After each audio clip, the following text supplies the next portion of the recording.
শ্রমিক কল্যাণ ফেডারেশন আজকের ঐতিহাসিক জমায়েতের মধ্য দিয়ে প্রমাণ করেছে বাংলাদেশের শ্রমিকরা নতুন ধারাকে তারা কবুল করেছে। 60-এর দশকে তদানীন্তন পূর্ব পাকিস্তানে ট্রেড ইউনিয়ন করে বাংলাদেশের কল কারখানা ঢাকা, চট্টগ্রাম, ডেমরা, গাজীপুর, খুলনা শিল্প এলাকায় ট্রেড ইউনিয়নের নামে মালিক শ্রমিক দ্বন্দ্ব বানিয়ে এক শ্রমিক নেতা পাশ্চাত্যের এবং সমাজতন্ত্রী ধর্মনিরপেক্ষ রাজনীতির বীজ ঢুকিয়ে বাংলাদেশের শ্রমিকদেরকে তারা সমাজতন্ত্রের প্রশিক্ষণ দিতে শুরু করেছিল। কলে কারখানায় মালিক শ্রমিক দ্বন্দ্ব বানিয়ে তারা যে নাস্তিক্যবাদী ধারার সূচনা করেছিল, তারা বলতো শ্রেণী সংগ্রামী হচ্ছে পৃথিবীর ইতিহাস। শ্রমিক কল্যাণ ফেডারেশন 1963 সালে প্রতিষ্ঠা লাভ করে বলেছে, না, শ্রেণী সংগ্রাম নয়, সত্য মিথ্যার দ্বন্দ্বই হচ্ছে পৃথিবীর ইতিহাস। শ্রমিক কল্যাণ ফেডারেশন মালিক শ্রমিকের দ্বন্দ্ব নয়, সৎ মালিক সৎ শ্রমিকের সম্মেলনে মিলিত প্রচেষ্টায় কল কারখানা অর্থনীতির উৎপাদনের চাকাকে সচল রেখে একদিকে শ্রমিকের অধিকার, অপরদিকে অর্থনীতির চাকাকে সামনে নিয়ে যাওয়ার এই নতুন ধারার সৃষ্টি করেছে শ্রমিক কল্যাণ ফেডারেশন। প্রিয় ভাইয়েরা আমার, তারা স্লোগান দিয়েছিল শ্রমিক রাজ কায়েম করবে। তারা বলেছিল trade union is the school of communism. শ্রমিক কল্যাণ কল কারখানায় শ্রমিকদের মাঝে ইসলামের মহান শ্রমনীতি, আমাদের প্রিয় নবী মুহাম্মদ মুস্তাফা সাল্লাল্লাহু আলাইহি ওয়াসাল্লামের আদর্শ অনুপম শ্রমনীতি দিয়ে দুনিয়ার দাস, শ্রমিক, দুঃখী, বঞ্চিত, অনাহারী, অন্নহীন, বস্ত্রহীন নিরন্ন মানুষের মুখে হাসি ফুটিয়েছিলেন।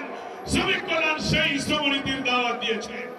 শ্রমিক কল্যাণ আল্লাহর নবীর আদর্শ তুলে ধরে মালিকদের কাছে বলেছে, শ্রমিকদের বলেছে, মালিকরা যা খাবে এবং পড়বে শ্রমিকরা যেন সেই পরিমাণ, সেই মানের খেতে পারে, পড়তে পারে, সেই ন্যূনতম বেতন মজুরির ব্যবস্থা করতে হবে। কারখানার লভ্যাংশে শ্রমিকদের অধিকার দিতে হবে। আল্লাহর নবীর সে আদর্শের কথা শ্রমিক কল্যাণ বলেছে। সাধ্যের অতিরিক্ত কাজ চাপানো যাবে না। শ্রমিকদের কর্মঘণ্টা নির্দিষ্ট করে দিয়ে তার চুক্তি, বেতন, মজুরি ঘাম শুকাবার আগে, অর্থাৎ চুক্তির মেয়াদ শেষ হলেই তাকে মজুরি দিতে হবে। এইভাবে ইসলামী শ্রমনীতির নতুন ধারা সৃষ্টির লক্ষ্যে রাজধানী থেকে বাংলাদেশের সকল শিল্পাঞ্চলে আজ 2025 সালে হাঁটি হাঁটি পা পা করে সরকারের একটি নিবন্ধিত রেজিস্টার ট্রেড ইউনিয়ন হিসেবে আজকে বাংলাদেশে সবচেয়ে শ্রেষ্ঠ, সবচেয়ে বৃহৎ শ্রমিক সংগঠন বাংলাদেশ শ্রমিক কল্যাণ ফেডারেশন। আমি আজকে রাজধানী ঢাকার আসার পথে কয়েকটি শ্রমিক সমাবেশ ঘুরে ঘুরে দেখার সুযোগ পেয়েছি।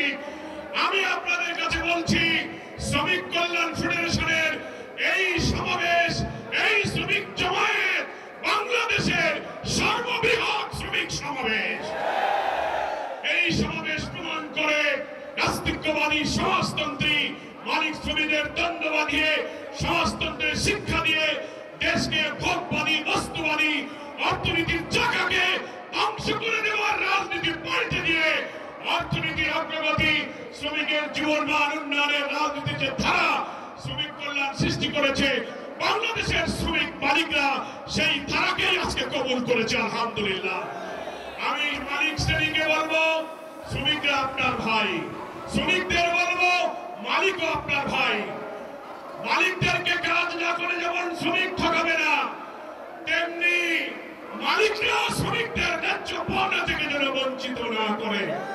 হাতে হাত ধরে আমাদের এই প্রিয় জন্মভূমি বাংলাদেশ, নতুন যে বাংলাদেশ, নতুন যে ডাইমেনশন, নতুন যে স্বপ্নের দিকে আমরা এগিয়ে যাচ্ছি, সকল কল কারখানায় বাংলাদেশের ট্রেড ইউনিয়ন আইনকে কাজে লাগিয়ে যত শ্রমিক, যত পেশা, সেখানে ট্রেড ইউনিয়ন গড়ে তুলতে হবে।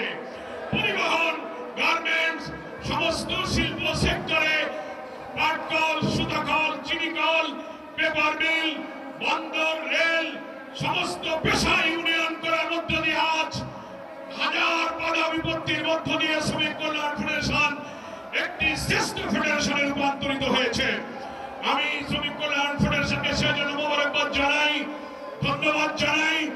আর একটি কথা বলতে পারি, 60-এর দশকের রাজনীতির অঙ্গনে যখন বামপন্থী ছাত্র সংগঠন, শ্রমিক সংগঠন লোকদেরকে সমাজতন্ত্রের দিকে নিয়ে যাচ্ছিল, তারা বলছিল trade union is the school of communism. শ্রমিক কল্যাণ তখন স্লোগান দিয়েছে, না, তারা যদি ট্রেড ইউনিয়নকে সমাজতন্ত্রের স্কুল বানাতে পারে, আমরা আল্লাহর বান্দা হিসেবে ট্রেড ইউনিয়নকে ইসলাম শেখার স্কুল বানাতে পারি। আমাদেরও স্লোগান হবে trade union is the school of Islam. শ্রমিকদেরকে আমরা ইসলাম শেখাবো, ইসলামের সমনীতি আল্লাহর দাসত্ব শেখাবো। আসুন মে দিবসের ঐতিহাসিক এই সমাবেশে আমরা শপথ গ্রহণ করি, নতুন বাংলাদেশের লক্ষ্যে কলে কারখানার উৎপাদনের চাকাকে সচল রেখে, মালিক শ্রমিকের সম্প্রীতি বন্ধন অটুট রেখে ট্রেড ইউনিয়ন আমাদের যে অধিকার দিয়েছে, সে অধিকার যেন আমরা পাই। আল্লাহর নবীর প্রণীত ইসলামী শ্রমনীতি কায়েম হবে। কিন্তু মনে রাখবেন, ইসলামী সমাজ, ইসলামের কল্যাণ রাষ্ট্র কায়েম না হলে ইসলামী শ্রমনীতি কায়েম হবে না। কি বলেন, ঠিক কিনা? রাষ্ট্র যদি বাতিল আর তাগুতের হাতে থাকে, আলাদাভাবে ইসলামী শ্রমনীতি কখনো কায়েম করা যায় না। তাই ইসলামী শ্রমনীতির সংগ্রাম, ইসলামী রাষ্ট্রের সংগ্রাম, এক এবং অভিন্ন সংগ্রাম, এই সংগ্রামকে এগিয়ে নিয়ে যাওয়ার উদাত্ত আহ্বান জানিয়ে আমি আমার বক্তব্য শেষ করছি।